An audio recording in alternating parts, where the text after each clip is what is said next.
Welcome to Board Game Detectives. My name is Serge, and today we will talk about IKI.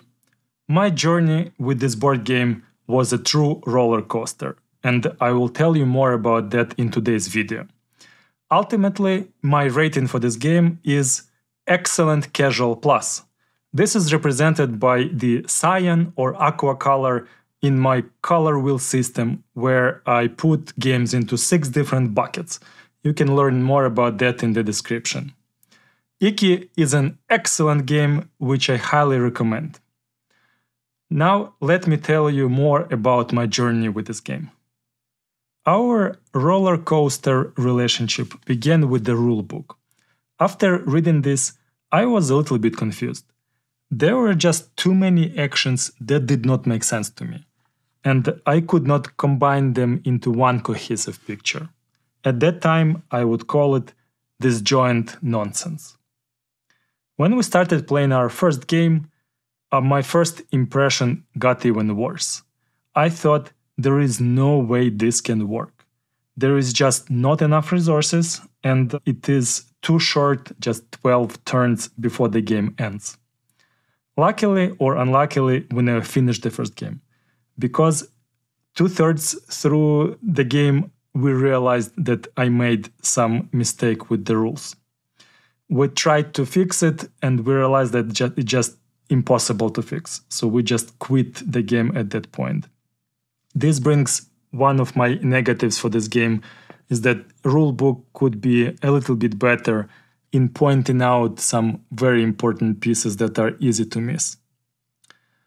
Later, when we played our second game, it went smoother.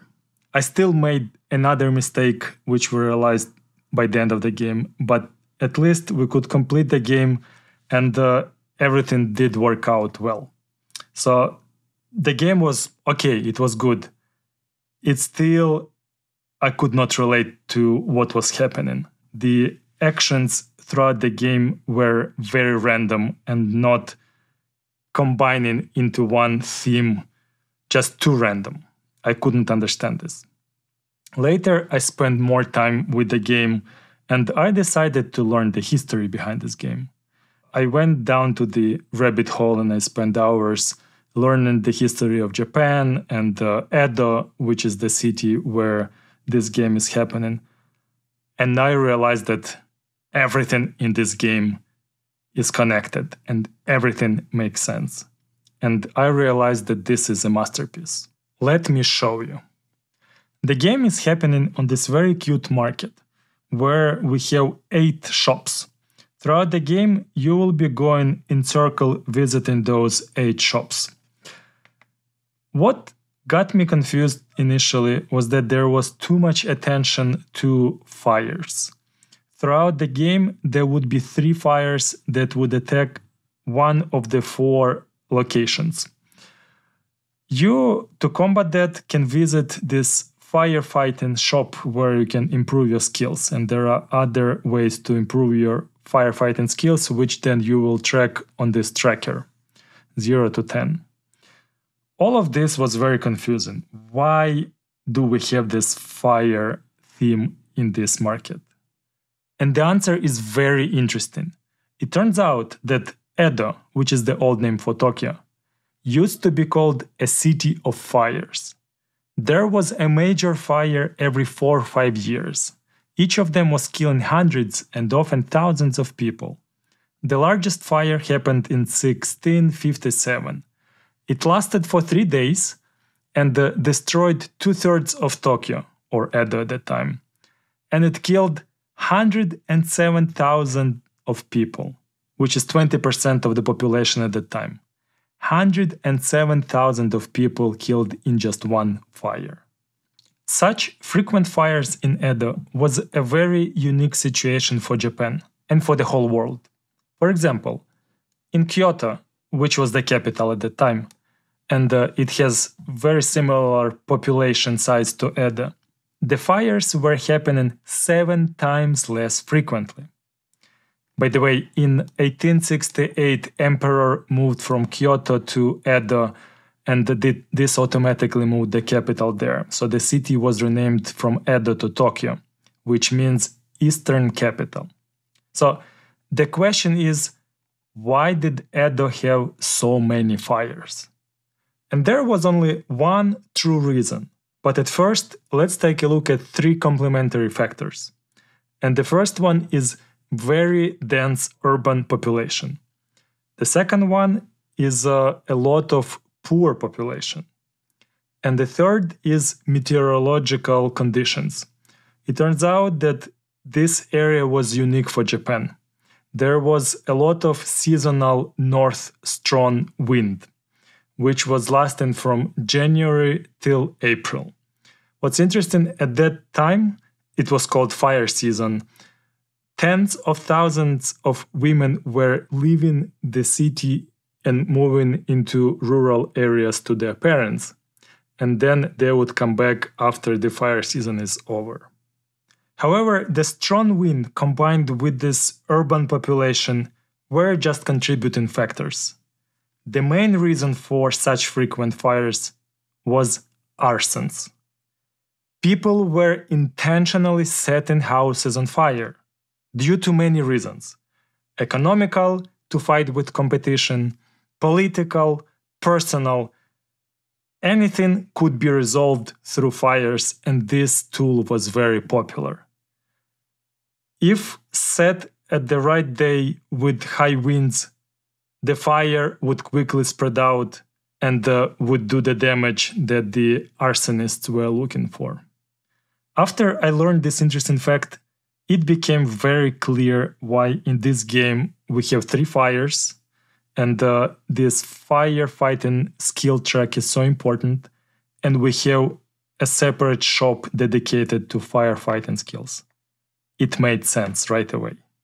Another area that was not making sense for me in this game was the pricing for the products on the market.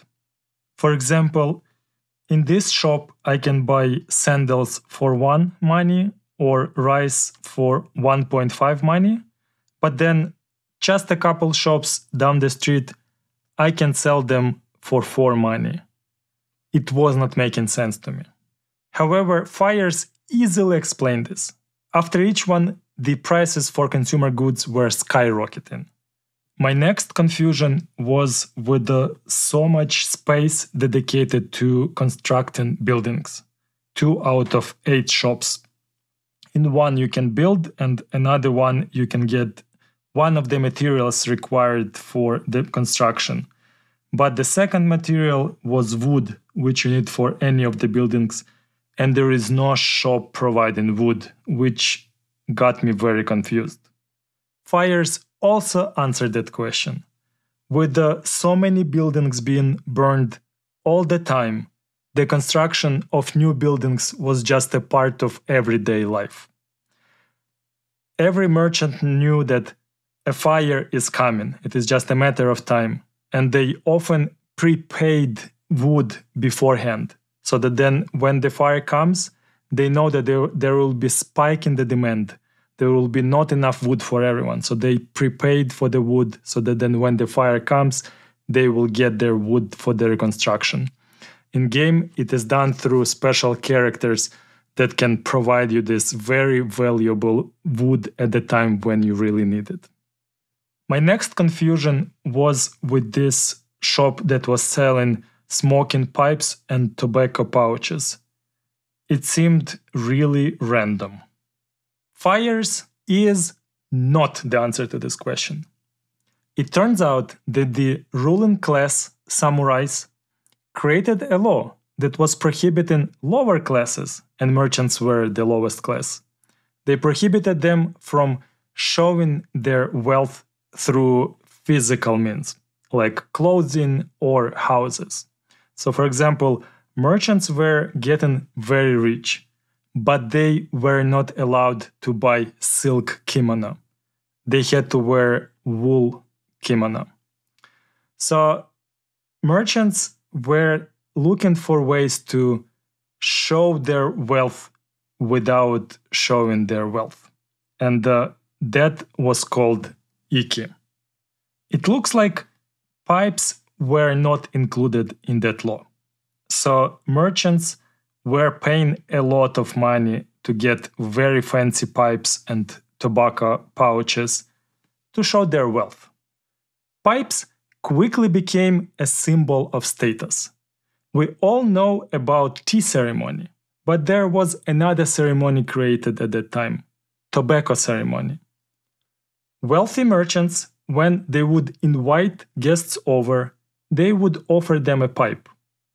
And pipes became a big part of their life and of their status.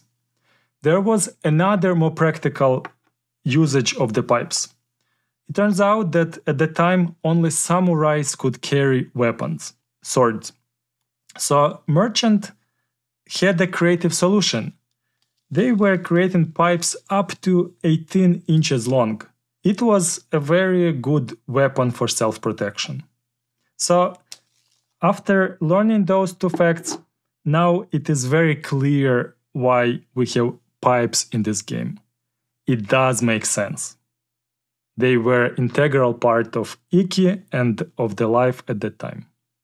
Another cool fact that I learned from this history is that at that time, craftsmen were not independent. All of them were looking for a protege, someone who would provide them a safe place to work, would take care of them, and would enable them to do what they are supposed to do. So it is very thematic in this game that you pick those craftsmen and you become their boss, their protege, and you benefit from their work. It is very thematic and makes sense for this game. Now let's talk about my favorite mechanism. Every time you get a new character, not only you are getting the benefits, but also other players do. Every time they activate one of your characters, the character is upgraded. It takes 2 or 3 activations and then the character is retired, which means that you don't have to feed them anymore and they are not in danger of the fire anymore. But they are still providing you the benefit, which is really great. So what I really like is this interdependency. You need to provide benefit to other players and they provide benefit to you. There is this big interconnection between players, which I truly enjoy. My next favorite thing is very tight decision making. You just cannot do everything in this game. You have to pick and choose. On your turn, do you take 4 money, which you can use right away, or do you buy a new character, which is more long-term investment? If you choose character, do you pick the color that will bring you some bonuses during the game, or you pick a color which would give you bonus at the end game scoring? Do you pick a character which is more useful to your competition, which means that it will be upgraded quicker and will retire, or you pick a character which gives more bonuses to you, but then it will take longer time to upgrade?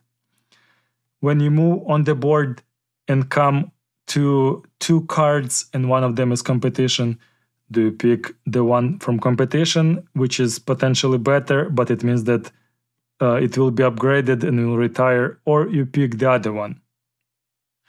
When you move around the board, do you move slow and steady, like 1 and 2, or do you move 4, or even use additional sandals to move even quicker, in which way every time you lap this market, you would upgrade all your characters? Do you pay focus and attention to upgrading your firefighting skills? Or you completely ignore that and focus on other areas and accept the higher risk of your characters being burned during the fire? And by themselves, all these decisions are very simple. But there are only 12 turns until the game is over. This creates this pressure, compression of time and essence where every decision is important. This pressure creates this spark which makes this game very special. Combined with this very fantastic theme, we have IKI, the game which is excellent, the game which I highly recommend. Hey, if you're still watching, thank you so much. Did you have a chance to play IKI? If yes, did you like the game from the first play? Did you have any similar experience as I did? Let's discuss in the comments. Thank you again, see you next time.